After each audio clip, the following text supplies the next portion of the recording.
Good morning, everyone. Welcome to our part 3. Is that where we are? Part 3 of our Leaps of Faith and Doubt lecture series by Mandalas. Today's lecture is titled Memes, Maps, Models, and Mandalas. Oh my. So you may go ahead. Thank you very much. All right, I'm going to share my screen. I'm not sure if it's so much of a tongue twister as it is an alliteration, but it does also an allusion to the Wizard of Oz and lions and tigers and bears. Oh my! But this is maps, models, memes, and mandalas. Oh my! Brace yourself. Lots of science is coming, and if you know anything about memes, that is a Game of Thrones related meme. Those of you not watching HBO. This is just a couple slides that are the review of the epistemology that we've been talking about. In this particular case, when we talk about maps, models, memes, mandalas, and the cosmos as viewed by modern scientists and as described in the Bhagavatam, we're fundamentally dealing with limited and imperfect senses, which is that we cannot possibly see everything that is in the universe. And if we could, we would not be able to represent it in a form that is accessible to people walking around, or driving in their little cars or flying in airplanes or whatever, because there's just so much of it. So we're fundamentally dealing with limited and imperfect senses when trying to map the space of the world or the universe that we live in. And so all of these things, memes, maps, models, mandalas, these are all different ways of describing that space in ways that make it accessible to us. So the first one is a map, and a map is usually the word map can be used in a popular sense, which, there are maps of, like what the favorite fast food restaurant in every state is, or what the highest paid public employee of every state is, and stuff like that. And those are not maps in a literal sense, although those terms, maps, are used to describe what those are. More literally, a map is a highly quantitative representation of a three-dimensional space on a two-dimensional object. So last week we spoke about how we know the Earth is a sphere, a three-dimensional shape, but we can't really walk around with globes in our hands everywhere we go. So we project that 3D surface of the sphere onto a two-dimensional surface of a plane. And when we do that with great quantitative rigor, that's called a map. And so here are some examples of maps here.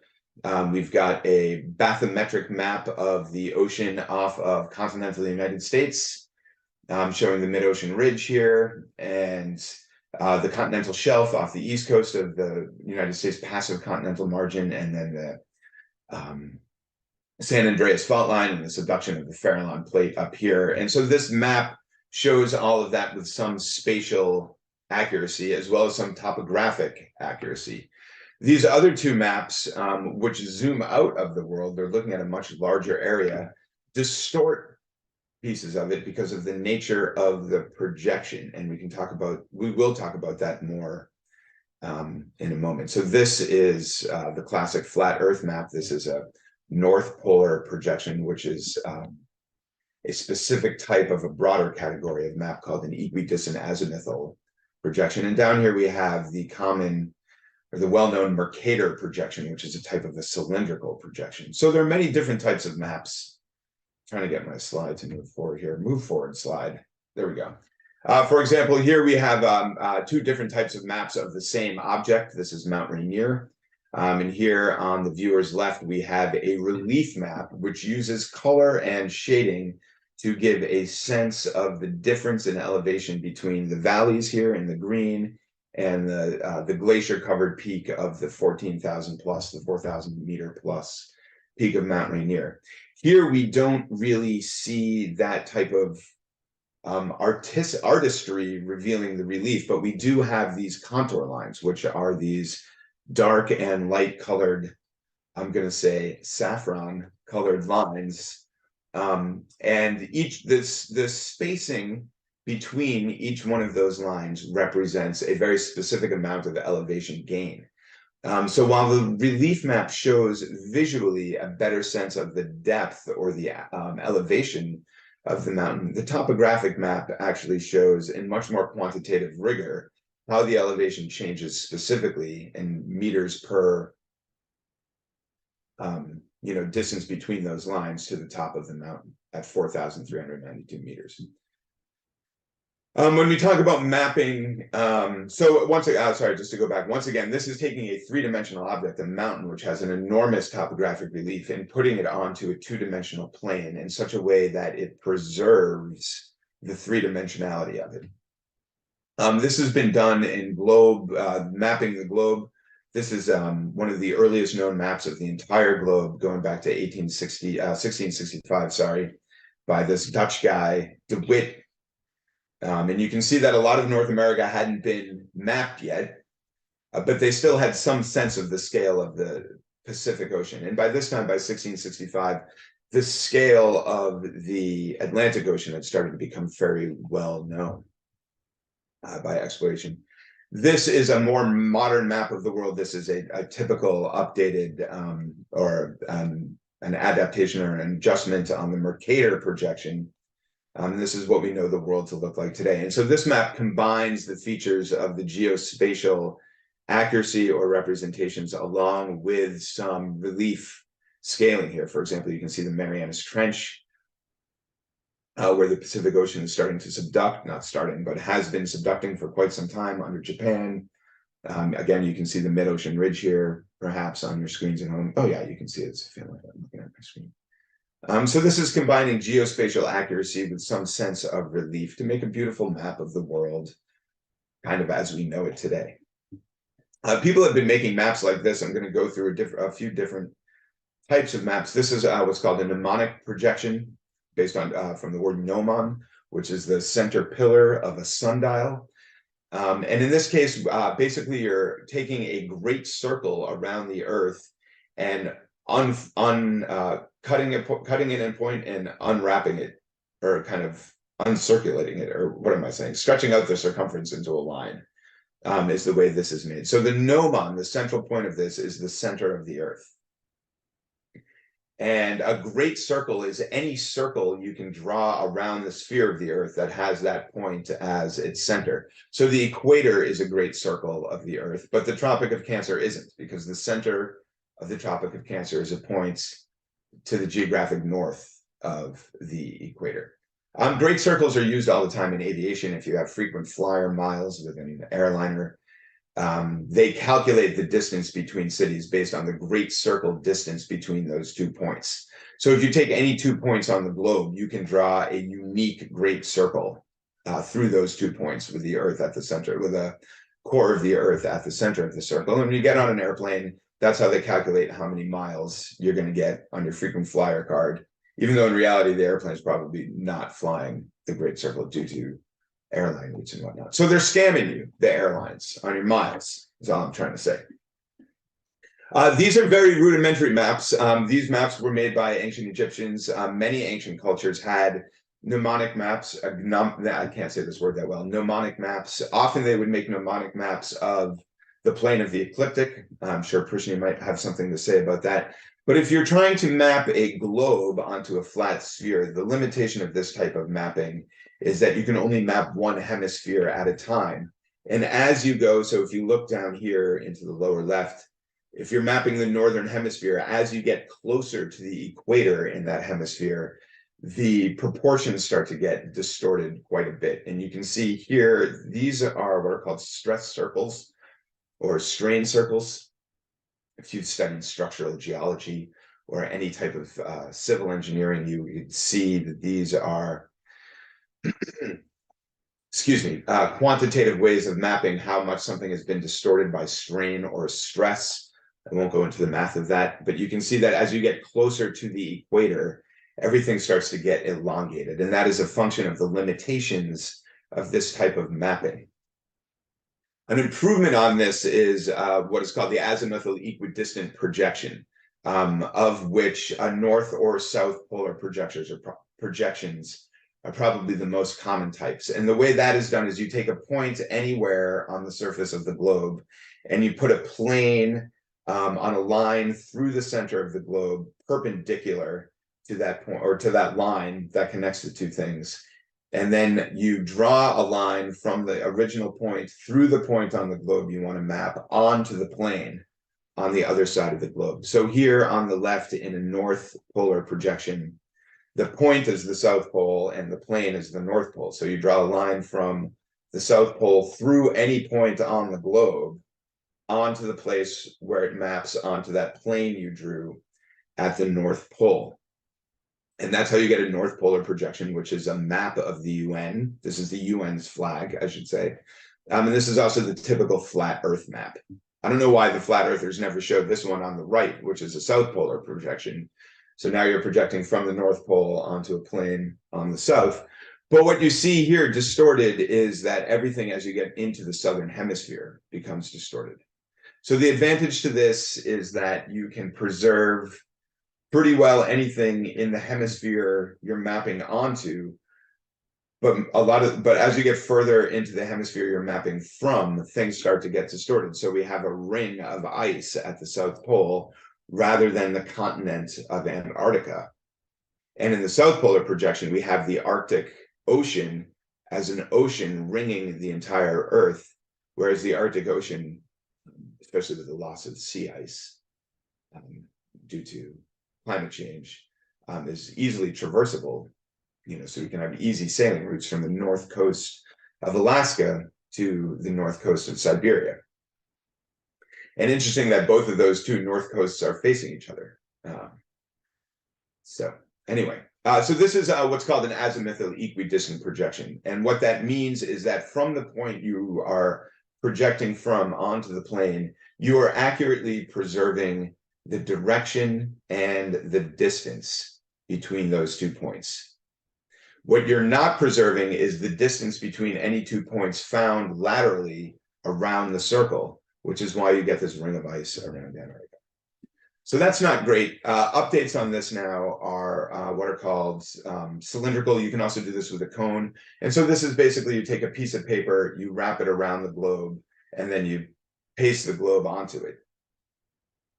And this is a good within the mid latitude. So this is basically really good in areas where, so you can see how this is done up here. So in areas where the piece of paper would actually touch the globe or come very close to the globe, you get a very accurate representation. Yeah,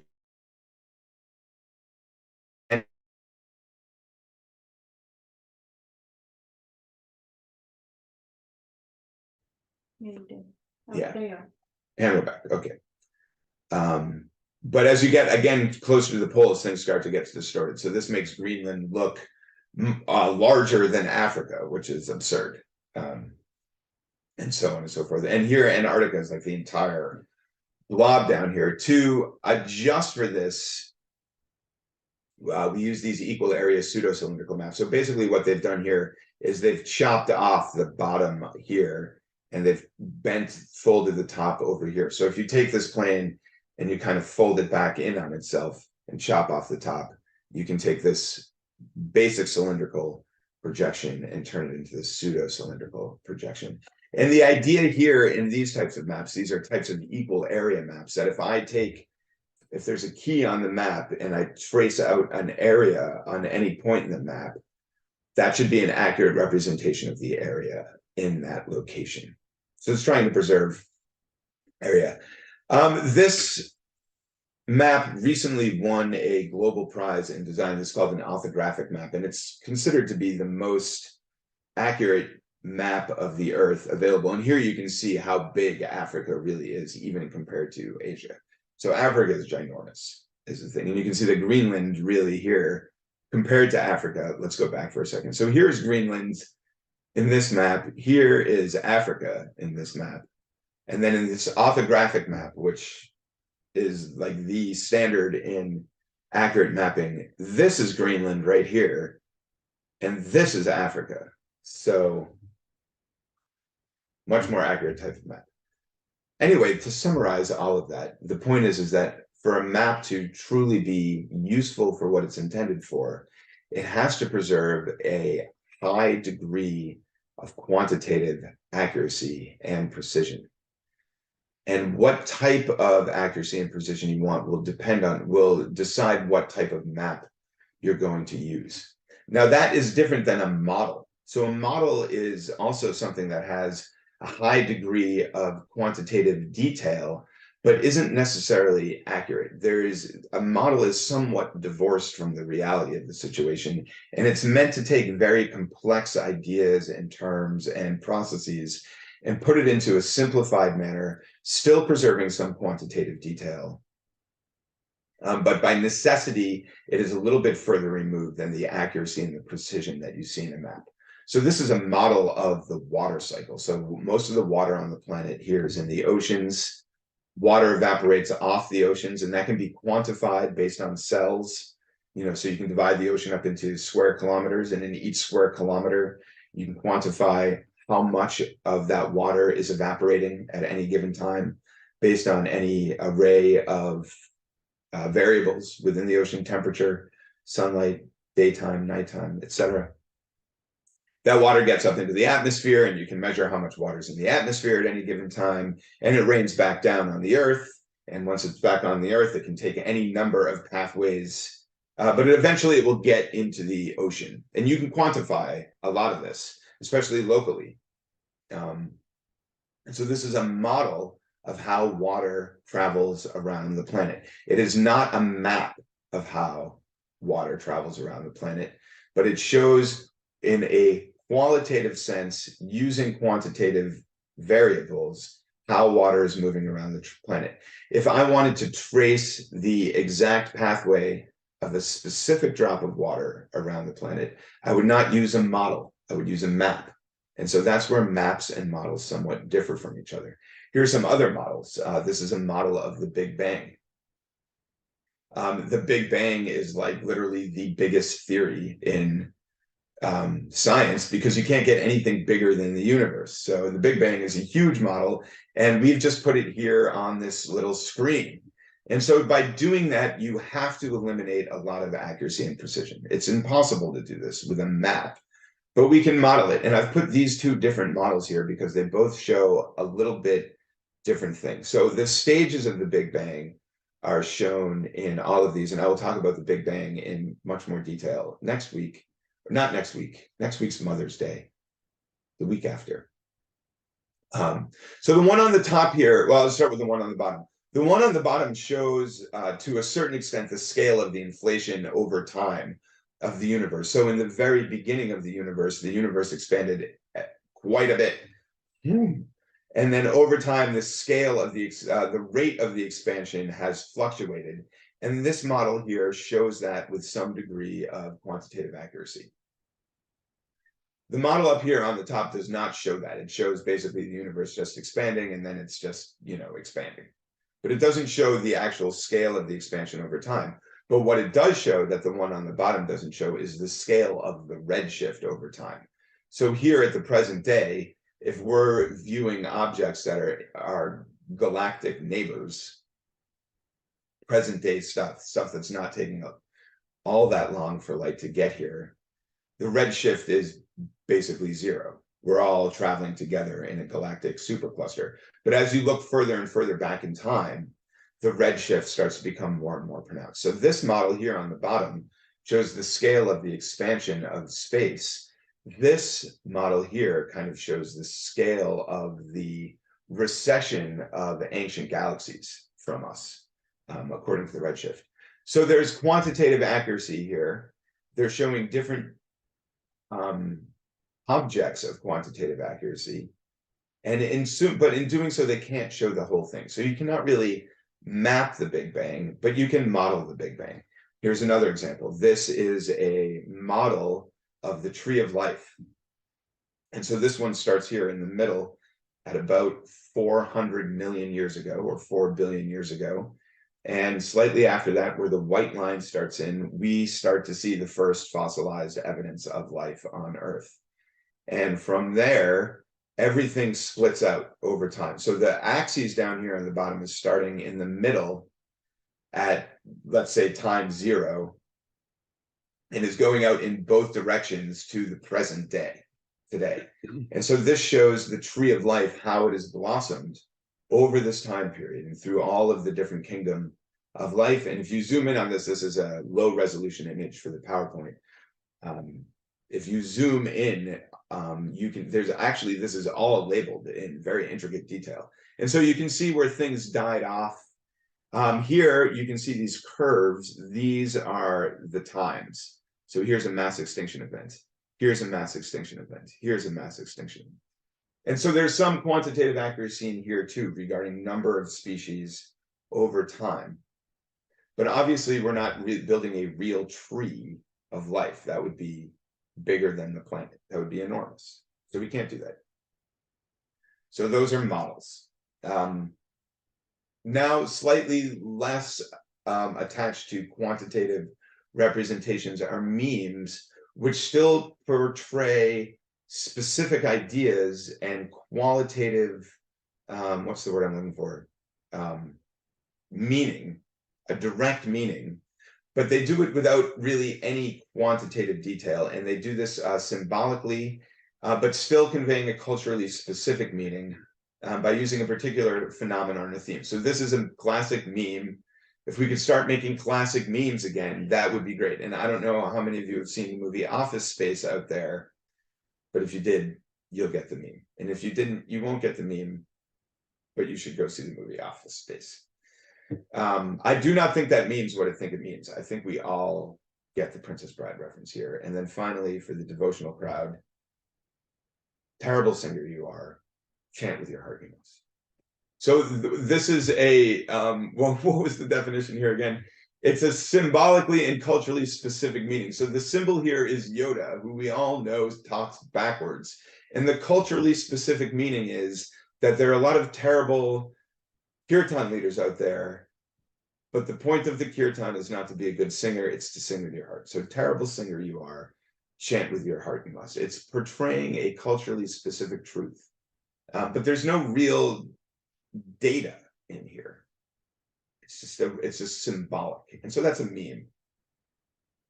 Not too much. I mean, you can go meme it up. I think it's I think everybody loves scrolling through their phones looking at memes, right? So you know what a meme is. Well, now you know what a meme is. You might have just been addicted to scrolling through your phone before. But the memes, like, they trigger like an emotional response. They hit the limbic system. And so this makes me laugh.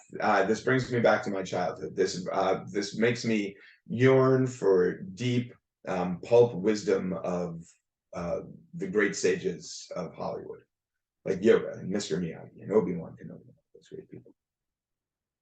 And that finally, that brings us to a mandala. So a mandala actually has no specific meaning. A mandala is a geometric configuration of symbols and is used in spiritual traditions as a meditative tool to aid practitioners and adepts in focusing their intentions, establishing a sacred space, and as an aid to meditation and trance induction. And so here we have some examples of mandalas from different religious traditions. Here on the left, the viewer's left, we have a typical stained glass window that you might find in a European cathedral or basilica. Here, this is some, I believe this is Mayan or Aztec map, and I believe this is, yeah, this is from the Mayan culture. So all cultures have mandalas that they use. We have many mandalas in Krishna consciousness. This is the Lord Jagannath, but this is also a mandala.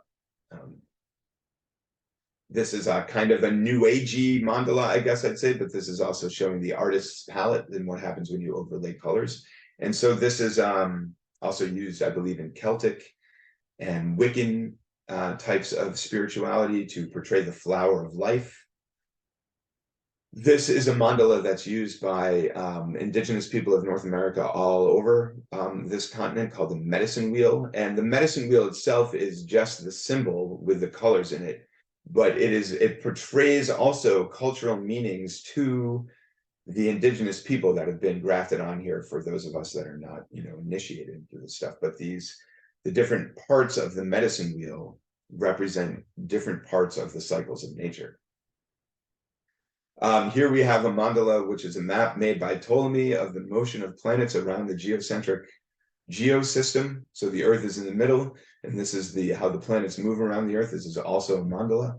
NASA uses this mandala if they want to send a spaceship from Earth to Jupiter, because it shows the relative positions of the Earth and Jupiter. But this is also an object of meditation.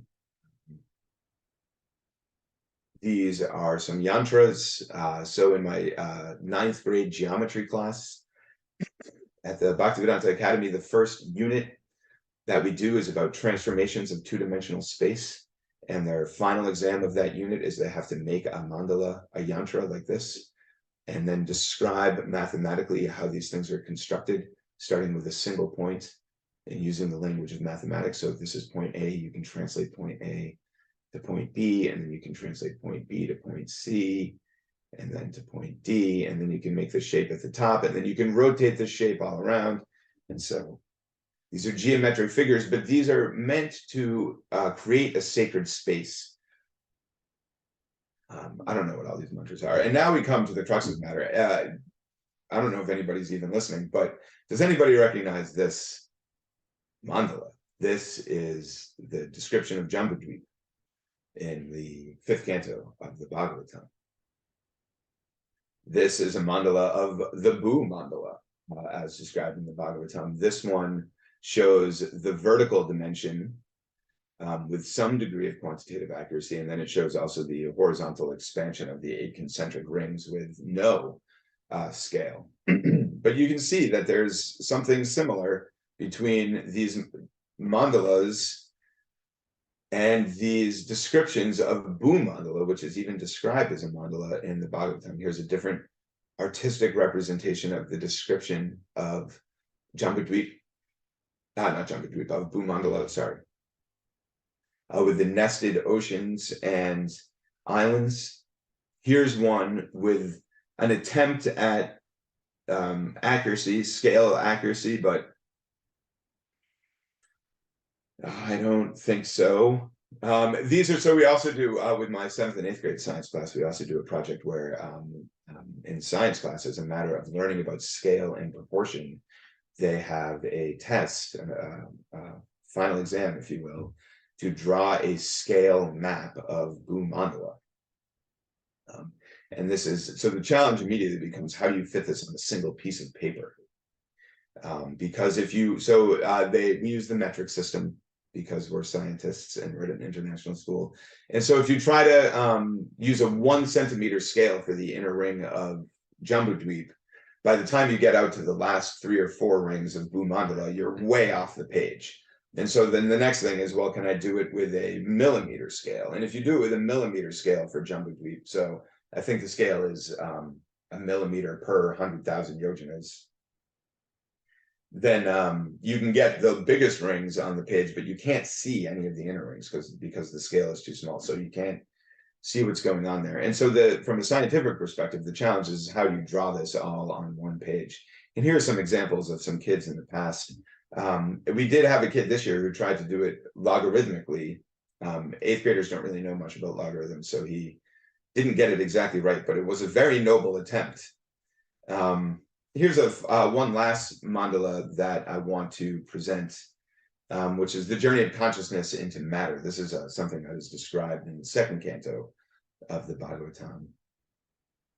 I won't go into too much detail of that. So this is a mandala, and I just want to propose here that, we've been discussing Bhu mandala. Unfortunately, I don't think there are too many people online for a discussion, but we'll see what happens. Over the years in the Hare Krishna movement, we've been trying to literally understand, how this Bhu mandala aligns with, what we see in the cosmos. And I know that when the 5th canto first came out on, I'll just tell a quick story. I remember when I was a young brahmachari distributing books in Seattle. I was distributing books on Broadway in Seattle, which is this major shopping street, I guess I would say. And I met this guy who told me he was initiated by Srila Prabhupada. And then he told me he left the Hare Krishna movement because the 5th canto just made no sense. And we all know the story. Anybody who's going to believe that, what is the value of their faith? If they can believe something so outrageous, then that, what does that say about them and everything else that they believe? So he left the Hare Krishna movement when the fifth canto came out because, obviously what is described here as Bhumandala doesn't really line up with what we are able to perceive using the standard tools of modern science. The guy gave me $20 anyway. He was happy to see me. So that was good. $20 was a lot of money a long time ago, that long ago. But so I think I think we as a movement have evolved from the point where, we do try to like take this literally and it's this way. And if you're thinking it's the other way, then you're in Maya, and everybody who, everything that went into developing that other worldview is wrong and it's a hoax or a conspiracy and they're all in Maya and this is the way it is. And we've obviously evolved from that line of thinking, or that mode of thinking, 40 years later or whatever. Or that was, the fifth canto came out in the 70s. That exchange was in the late 90s. And we do look at ways how can this be interpreted? What does this really mean beyond the fundamentalist literal interpretation? And so many people have so many different ideas, and I think they're all good ideas. I just want to throw into the mix here that it's described as Boo Mandala. It's not described as Boo Map. It's not described as Boo Model. It's not described as Boo Meme. It's described as Boo Mandala, which means it is meant as an object of our meditation and our contemplation. And so the value, first of all, is in coming together as devotees and discussing what it means in a devotional mood. And within that mood, I think because it is a mandala and because it is not meant to necessarily portray accurate geospatial or cosmospatial information, we as a Sangha can appreciate and accept and endorse a plurality of understandings what that means. And I've said this before in other circumstances, and then people, a common reply that I get is that, well, if it's just meant as a mandala and not as a map or not as a model, why is there still so much quantitative information in it? And I think that's a fair point. And to that point, I'll go back to these yantras, which is a type of a mandala. And there's so much quantitative information in these mandalas also, and because that's how you construct them. So that goes back to the 8th graders. And so I have a triangle here. I translate the whole triangle. I translate the triangle. And there's so many different types of transformations of space in here. So the quantitative detail is there so we know how to draw the mandala. But is it really trying to accurately portray something in space as we know it? And like I said, it's a mandala, so it's supposed to evoke an epiphany or an awakening in the people who are viewing it. And so I think generally the idea of trying to map this out into our cosmos is not going to work so well. But I would love to hear what you have to say about it. So I'm going to stop there and open it up to discussion. Thank you. Oh, thank you. If I could just barge in here, that Go was for it. that was an excellent class from beginning to end. I was just astounded by it. I thought your map, the way you described how maps are made, was beautiful. I had never really understood this cylinder map. It was the way you showed it now. Suddenly, now I know what's going on in those things. So thank you very much for that. And the way you described Bhumandala was actually lovely. It was, you said things that I couldn't have said myself. And I've been studying this for 7 years. So anyway, thank you very much. A couple of comments. One is, you said that we can't, the idea of taking Bhumandala and extending it out into the universe, you were suggesting might not be appropriate. I would disagree with that slightly, and I'll explain why.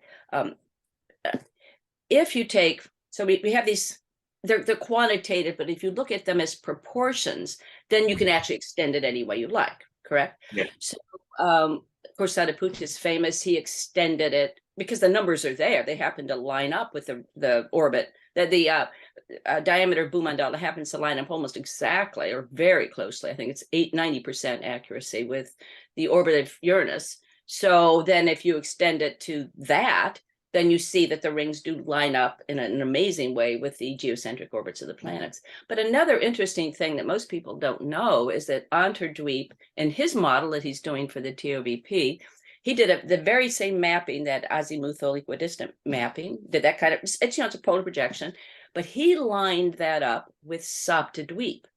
And the amazing thing you find out, if you read his paper, that's what he did. And what happens is the rings of Bhumandala happen to line up with the major latitudinal lines of the Earth, the Arctic and Antarctic circles, the tropics of Capricorn and Cancer, and the equator. And that's pretty amazing. And so you start looking at that, and then you start to think about what Sadaputa suggests in Mysteries of the Sacred Universe, that perhaps the universe is actually has certain patterns inherent in it that operate the same on different scales. Yeah. So that's, and so that so that's a worthy thing of research.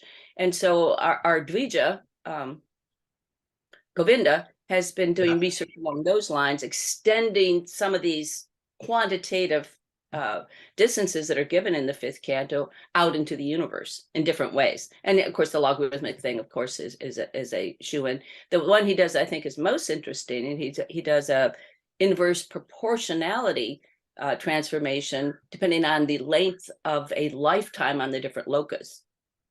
So the universe will be perceived inversely proportional for them. It will be the size inversely proportional to their age. So that gives some, again, very interesting ways of extending this Bhumandala concept into bigger scales. So I just wanted to say that.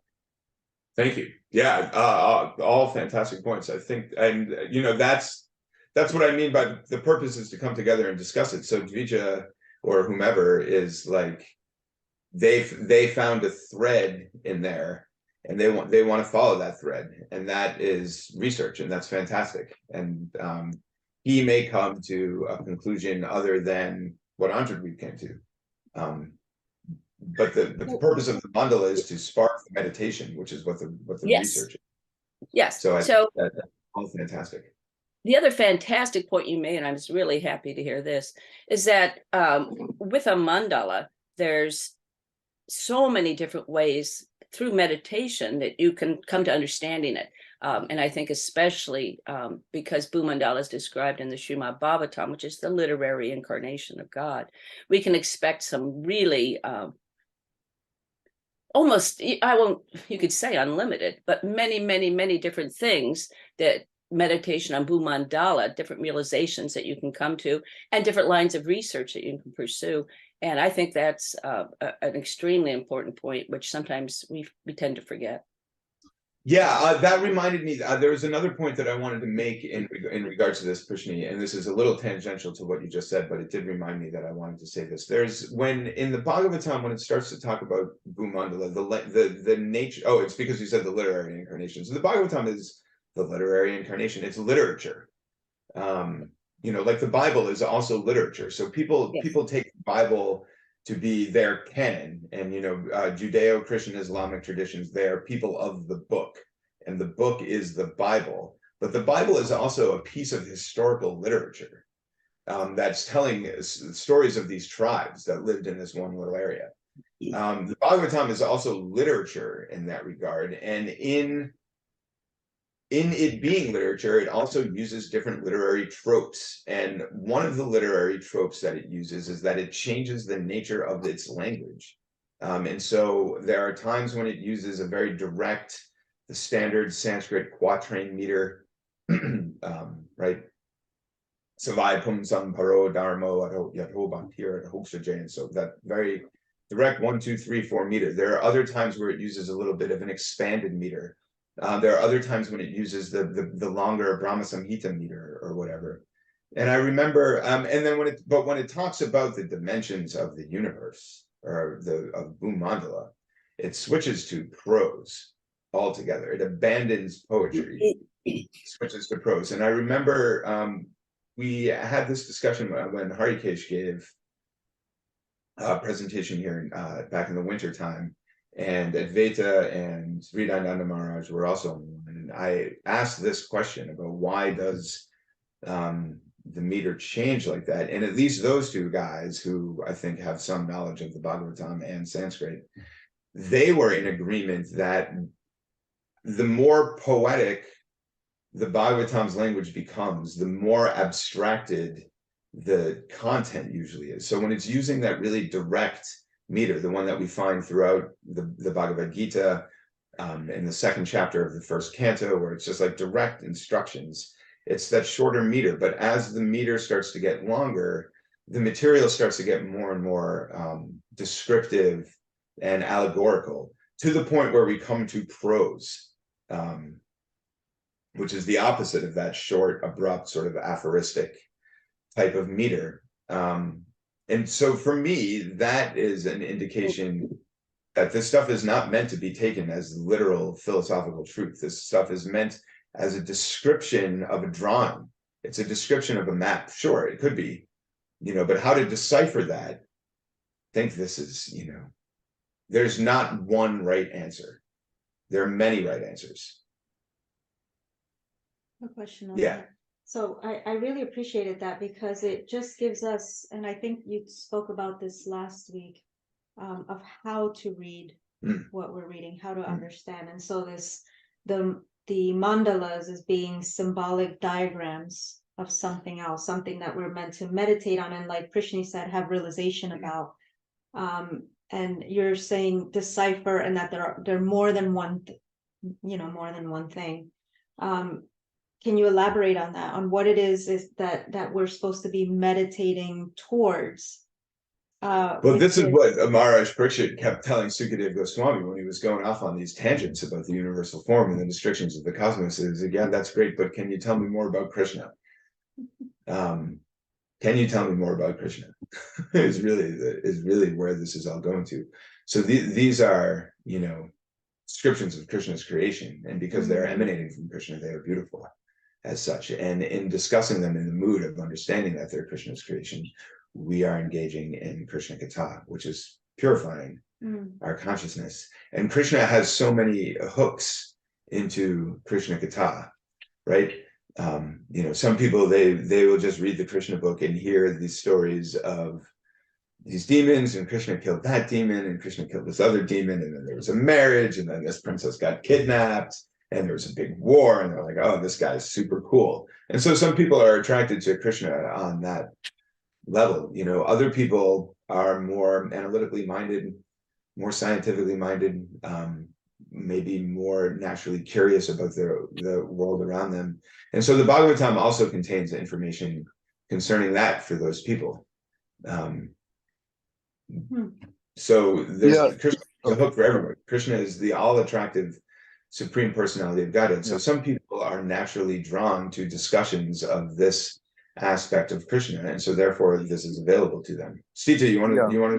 Yeah, it's. I mean, after all, it's in the Bhagavatam, but which is about Krishna. Yeah, exactly. But the introductory verses there, where Maharaj Parikshit actually inquires from Sukadeva Goswami to speak on the topic. Maharaj Parikshit says, "Yeah, I mean, go look it up, because by meditating on the universal form, it brings one to the mode of goodness. It purifies the mind." Yeah. So that so he has a specific verse there. It's pretty succinct. It's only like a couple of verse exchange, where he really lays out why he's asking Sukadeva Goswami to expand, to actually introduce and speak on the topic, to meditate on universal form. Elsewhere, Prabhupada says the universal form is very attractive to the impersonalists who want to acknowledge some kind of, force of nature type thing. And so there's a lot of reasons, but it's all Krishna's energy. It's Krishna's energy. Hey, one thing that came to my mind, is a little pedantic, is when we speak of the universe, perhaps it's often useful to qualify, whose vision, and this maybe riffs a little bit off of what Pracharnanda just said about different ways of looking at the mandala.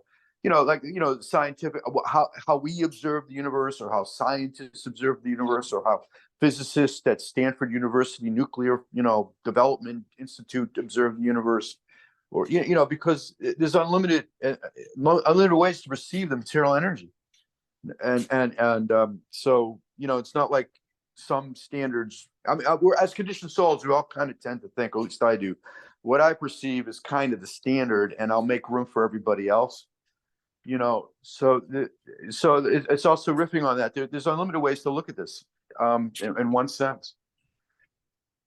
Yeah, we accept the world. People, when I say we, I mean humans, the world over, practically speaking, in 2023, accept the scientific paradigm because it's there's a utilitarian aspect to it. We use science. No, they don't. To improve our lives. Yeah, they do.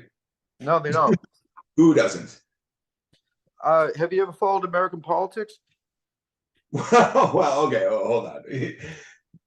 I see. Okay, go ahead. I think I know where you're going with that. Yes, I do follow American politics on a daily basis. Are you saying that the American public is scientifically illiterate? And no, what I'm saying is there's there's a dominant consensus within the scientific community that this is the best analysis of the information they have available to them. That's not real. No, I'm saying that we buy into science because it gives us things like telephones and well, science has a very respected position in modern culture for the things that it's accomplished. But 1 or 2 nice nuclear bombs, and I think that's over. Yeah. Suddenly, let's weigh it out. How much the good and the bad is, Regarding different worldviews, I first of all, I totally agree with you. To the point you were making about the universal form. So the whole second canto of the Bhagavatam is Sukadeva Goswami narrating the different incarnations of Krishna, and then they get hung up on the universal form. So the universal form is the first incarnation of Krishna. Then he goes through the whole other list, and then King Pariksha kind of circles back. Can you tell me more about that part? And so then he starts to get into the whole narration of Brahma and the lotus flower and Tapa and the darkness, shaking the hand, which is where we are, as you know, Stita, at the temple in the Bhagavatam right now. We're in the middle of the Chatu Sloki. So so this is like the first incarnation of Krishna in the material world is the universal form. Another angle is the universal form is it helps it to engage Sankhya propensities. People want to analyze the material energy. So there's definitely that valuable aspect. Yes. And of course, the poets in the humanities department who get whose brains lock up when they think of math may be more attracted to other aspects of the universal form. It is quite beautiful. I do like mines. Would anybody else like to chime in here? Poor Stita threatens me with nuclear weapons again. Sure. Go ahead. BT. I learned a few things on maps I didn't know. I think it's a very important conclusion you have that, we talk about Blue Mandala, and people forget the second part means mandala, and that has a context. And when we try to take a mandala, which is a representation for meditation purposes, and we try to make it an exact model of the universe, we run into problems. The correlations are there to show this is real stuff and useful, but you put it in the context, it's very important. Yeah, that also reminded me, BT, real quick about something else that I wanted to say regarding, I think there are many people within our own Sangha here who try to see the yojanas and the expansion of space measured in yojanas as somehow being related to consciousness or somehow being related to advancement towards the modes of goodness or the modes of pure goodness. And I definitely think there's something to that. I also wanted to comment about the word boo. And so boo can mean earth, but boo doesn't necessarily need to be the boo Gola planet that we're living on. Boo can also mean earthly or earth-like. And so when we talk about the Boo Mandala, Boo, Bhuvar, and Sva, we're talking about a plane of existence. So I think, Stita, this gets back to what you're talking about. How do we perceive the universe? So there's there's an earthly aspect to the universe. And we even know from, for example, the Kepler telescope, which is a relatively unheralded space telescope compared to the Hubble and the James Webb. But the Kepler Space Telescope has been out there looking for exoplanets for quite some time now, and has found a lot of exoplanets. And many of these exoplanets are Earth-like. They are terrestrial planets. And even within our own solar system, we have other terrestrial planets. So Bu Mandala could be describing a map of the terrestrial realms and not necessarily just the Earth planet. So there are so many different angles of vision with which this can be looked at. But I think it's also important not to necessarily take the word Bu to literally mean the Earth that we are living on today. I just happened to come across yesterday, and I was reading something mathematical by Brahmagupta. I think he was around 500-600 AD, famous Indian astronomer. He translated the word Bu, BHU, with a bar over it, as base. So he was doing spherical trigonometry, and so you do get all these geometrical shapes. So the Bu is the base, like the base of a triangle. That was pretty interesting to think of Bu Mandala as kind of the base of the universe. It's that plane that everything kind of sits on, right? Gee, was I going to say something else, but I forgot it. So yeah, it's like a subtle structure. Yeah. Oh, yeah. The other thing I was going to say, and this is something Sadaputta mentions, and it's kind of extraordinary, that of course no one knew the distances, of the planets until the telescope, and they couldn't use the telescope to determine those distances until that Venus transit, right, of 1761 or whenever that was. So well, I think the Greeks could use parallax, couldn't they? No, they were completely off. Matter of fact, even Kepler was off in his estimates by, I think, about 50%. Well, but then the issue with Uranus is that you can't see Uranus without a telescope. It's not visible Right. to the naked. Right. But they got the distance to the moon because it's so close, they could use that parallax. They could do it with their naked eye, but without a telescope. And they had to wait for the Venus transit. That was the big breakthrough. And since then, 1861, 62, the numbers haven't changed much at all. But they have changed slightly with lasers and this kind of thing. And interestingly, the matchup of the rings to the geocentric orbits of the solar system are closer the more recent the measurements get. And then that's I don't know really where to go with that. But it is pretty extraordinary that the more supposedly accurately we measure these things, the closer these rings in Bu Mandala do seem to match with the numbers that we get. So it's something to meditate on. Last week that tool They just had really good hashish in the ancient world. You could, yeah, it could be that. Could be something else. The odometer? Yeah. Yeah. What was the date on that? Oh, that was Archimedes. Archimedes was what, 1000 BC? The 18.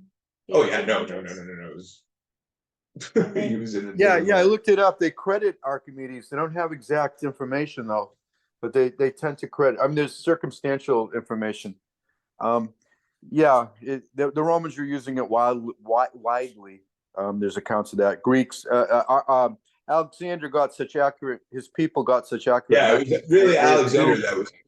Yeah, well, they assume they don't have an actual description of them using that device, but they assume they were. But it definitely goes into the ancient world, and it's a pretty accurate device. Hey, Charna, did you find that reference where they were finding discrepancies based on the latitude? I didn't have time to look for it. Yeah, that'd be interesting. If you ever run across it, it'd be interesting. Yeah, I will. It's on my mind. Raj, do you have anything? Okay, I think we'll call it a day. So next week's Mother's Day, we're going to take the week. Next week is Mother's Day. We're going to take the week off. We're going to try to bolster our advertising campaign. But when we return, we are going to talk about the Big Bang and the Bhagavatam Bang. That's May 21st. Yeah, that's Memorial Day weekend. That doesn't matter. We'll do it on Memorial Day weekend. Okay. Yeah. I thought Memorial was after. Yeah, I'll miss that one. I'll be in New Vrindavan that day, so I'll hear the recording. I was about about to make an impertinent comment, but we're recording. I stopped myself for a change. Memorial Day weekend is on the next weekend after. Oh, So we're good for the 21st. The Bhagavatam Bang. the Bhagavatam Bang. Thank you very much. And Ishwara, I saw that you came in. I'm so sorry, Hare Krishna. I Oh, honestly thought no. this was I thought this was 11 o'clock. I'm in New York. I had to fly back to New York. So I thought for some reason it's 11 o'clock, not 10 o'clock, and I joined. Oh, no problem at all. But what we'll do is, I know that you were interested in this topic last week, so we'll post the recording on our YouTube page. Yeah. And I'll send you a But link. I did have one question though. I mean, I don't Oh, know Yeah, go ahead. if Yeah, go Pracharnanda Prabhu can stay on for a little, if he doesn't Sure. mind. So I when I came on, I heard you mentioning that the cosmology mentioned in the Bhagavatam could potentially be the state of consciousness in collaboration with the gunas and all these things. That kind of piqued my interest in the sense that when I was actually reading The Easy Journey to Other Planet, that is what came to my mind, is that if you really want to experience life on these other planets, you essentially have to change your state of consciousness.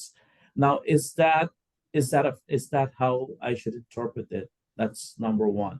And the other one is that could it be that the physical measurements that we are actually talking about here is really not physical measurement, but more of a state of consciousness that we have to reach in order to eventually reach Krishna?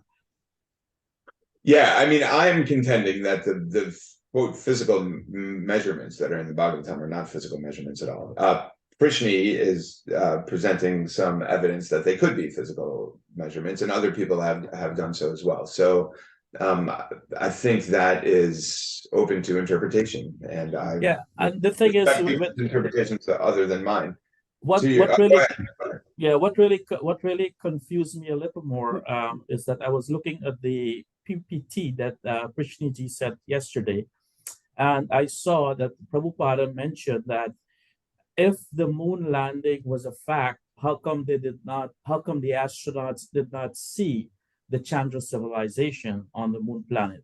Now he's assuming there, Prabhupada is assuming there that if the state of consciousness is what really makes us experience this other planet is the truth, it's how we should interpret it. Why is he assuming that these astronauts who is primarily on the gross level could have actually seen something more subtle on the planet? A few points there. Yeah. First of all, to your point, do we need to change our consciousness to be able to perceive what's going on other planets? The answer is absolutely yes. So in the Bhagavad Gita, it's explained that the living entity in the material universe is sarvagata, which means it's present everywhere. There are living entities everywhere. There are living entities in the air that we can't see. There are living entities in this wood that we can't see. And some of them are like Indragopas, which in the Brahma Samhita, it's yes, Chindra Gopa Mahavendra Mahosva Karma, and it's going from Indra, which is like the topmost, biggest being, all the way to the Indra Gopam, which are like the microscopic bacteria or whatever. So Indra Gopam, they're everywhere in the universe. And for example, like humans didn't know that there were things living below 200 meters in the ocean until like 1955. And then we discovered that there's things living in the ocean all the way down to the very deepest parts of the ocean. They have bodies that are adapted to living there. And previous to about the 1950s, we just didn't have the technology to see them. So in the same way, there are living entities in clouds. There are living entities in the sun. There are living entities living in the mountains. We just don't have the eyes to see them. But they have bodies that are adapted, and their consciousness is adapting to living in those forms. And that includes not just the Bhu lokas, but also the Bhuvar and the Svarga lokas as well, like Chandra Loka, which is a heavenly planet. So that's one point. To the point about the moon landing, Prabhupada made many comments about the moon landing. Some of them are extremely skeptical to an outright rejection of the idea that they landed on the moon. Others are more reconciliatory, and that they might have gone to the moon, but they didn't have the eyes to see. And so all they just saw was this dust, and they decided to turn around and come home. So Prabhupada's own statements on the moon landing are inconclusive. But I will say this about easy journeys to other planets, because you mentioned this also, and I was thinking about this earlier today. when I was driving down here from Alachua, actually. Easy Journeys to Other Planets was Prabhupada's first kind of longer format book that he ever wrote. I think he wrote it in 1959. I think it was published for the first time.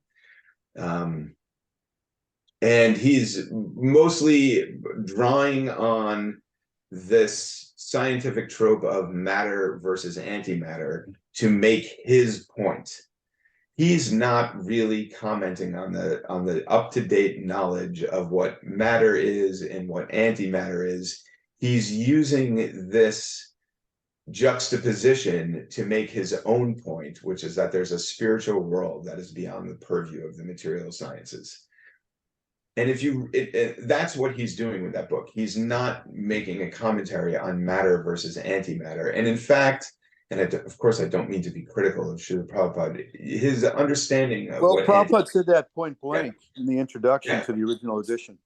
Yeah, go ahead. Yeah, so I think that it's also fair to say that when he's commenting on something about the moon landings, which is not a matter of Vaishnava Siddhanta, he's using the topic in the same way without necessarily factually representing what happened. He did the same thing with evolution. He would comment on using different arguments to make a larger point. I agree with you. He's using different arguments to make a larger point. It's interesting you brought up Easy Journey. There was originally some BTG articles that he wrote, and that little thing was like a Xerox thing he used to do. Yeah, he got it. Then it attracted a conversation with a scientist in India who was a very respected guy, who was also a bit of a Vedantist. That inspired him to publish it as a pamphlet or a book. And the original India edition, I think that was 61 or something. He had this whole exchange in letters with this Indian scientist. And the Indian scientist actually says, your concept of matter and antimatter is not the scientific concept, but it could correspond. And Prabhupada says, yes, that's my larger point. I mean, you can find that original edition online. And also on Sadhgura's website, to tell you the truth. So I think Prabhupada recognizes he's trying to make larger points. He's not trying to count grains of sand on the beach. Right. Yeah. Thank you. Appreciate it. I want to go back to something that Ishwar said, which I thought was very interesting. And, are these descriptions quantitative or qualitative? And it's a huge issue. So qualitatively, we can say, okay, we're talking about different proportions of the modes of nature. You could do that. Quantitatively, we're trying to measure things in space. My one way to look at it, and I tend to look at it that way, is that it's both. Because after all, we are talking about the material world. So there's a lot of subtle energy there, but subtle energy does have a quantitative aspect to it. It has location in space, for instance. And so interestingly, I was just speaking with Murali Gopal yesterday, his last day in Gainesville for a while, and he's planning to do a presentation for the Cosmology Conference. And I think you might like this. I don't know if you've heard about it, Pracharnanda, but he's going to look at Boom Mandala as a map with hot links. So the issue is, you'll notice if you read, any of the Mahabharata, any of this Ramayana, and any of the Puranas, that in order to get to these more subtle, what we call subtle realms, you generally have to go to a certain spot in your own realm. So you go to Badarik Ashram. It's a spot you can go to, but there's a certain meditation once you get to that spot that you have to engage in. You have to elevate your consciousness, and from that spot on our earthly globe, then you can access a more subtle feature of Badarik Ashram. It's something very similar to DT worship. You actually worship. You worship the matter there, but it's way beyond that. Kind of. It's way beyond that, but you actually have to get to the temple and take your body and bow it down, right? Correct. And out of your mouth, you chant some mantras.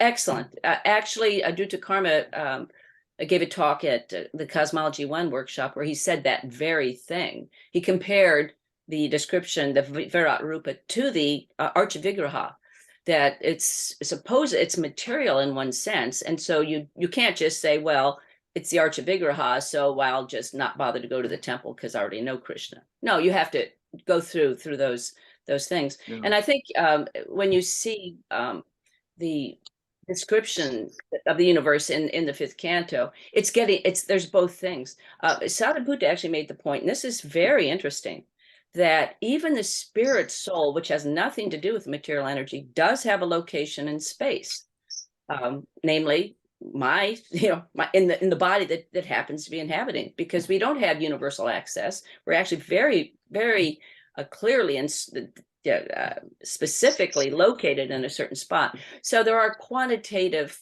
aspects to very, very subtle energy, and there it is. So if we want Yeah, to, it's not like these two energies don't interact with each other, or these unlimited energies don't interact Yes. with each other. so if we want to effectively draw a parallel between what modern cosmology is telling us and Vedic literature, I think there is forever going to be an inconsistency between the Srimad Bhagavatam and what scientists are coming up with, because it's really two different knowledge framework altogether. What would be more consistent would be the Surya Siddhanta. Do you agree with that? Well, Yes, first of all, when you talk about Vedic literature, that is an enormous, Vedic literature, there's so many different types of Vedic literatures. I think that within the Bhagavatam and But I'm speaking in the Bhagavatam, Prabhu. Sorry, I meant the Bhagavatam. Yeah. Okay, so the Bhagavatam. So so tune in next time when we talk about the Big Bang from the perspective of the Bhagavatam. And I think in looking at the Big Bang from the perspective of the Bhagavatam, we can see that within the Bhagavatam, there's actually a whole lot that directly agrees with modern science. And so we get hung up on the differences because the differences tend to challenge our faith, and we want to know what to believe when there's inconsistencies. But there's actually a lot of scientific information in the Bhagavatam about the creation of the universe that scientists would agree with. And so we'll look at that more next time. In talking about the Surya Siddhanta, we have Bhakti Siddhanta Saraswati, who got his name, Siddhanta Saraswati, from studying the Surya Siddhanta, and he gave all that up to practice Bhakti Yoga. So, well, not really. No, he didn't. Sure he did.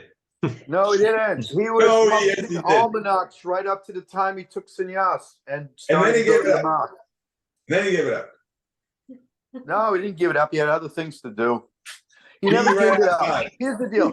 Surya Siddhanta deals with the observable universe because they need that for doing Jyotisha, for doing astrology, all that kind of stuff. And that tradition is definitely embedded in the Bhagavatam.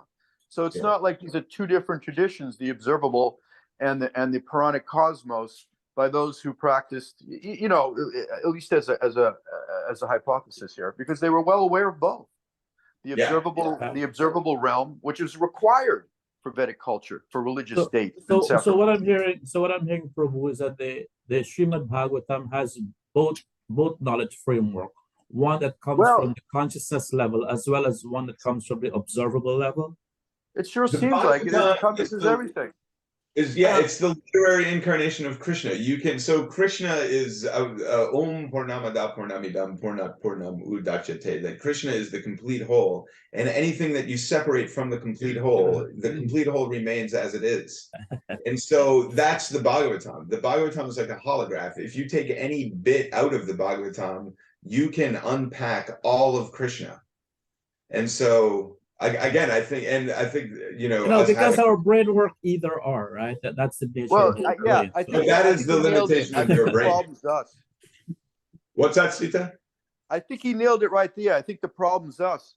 Yeah, for sure. Yeah. But that is a limitation. That is not the feature of the soul. That is a limitation of our intellect. Let me just add, just to drive this point home, that I would never want to say that there's something missing from the Bhagavatam and you can get it in the Surya Siddhanta. I think Stita and Charnand are getting at this point, that the Bhagavatam contains all of it.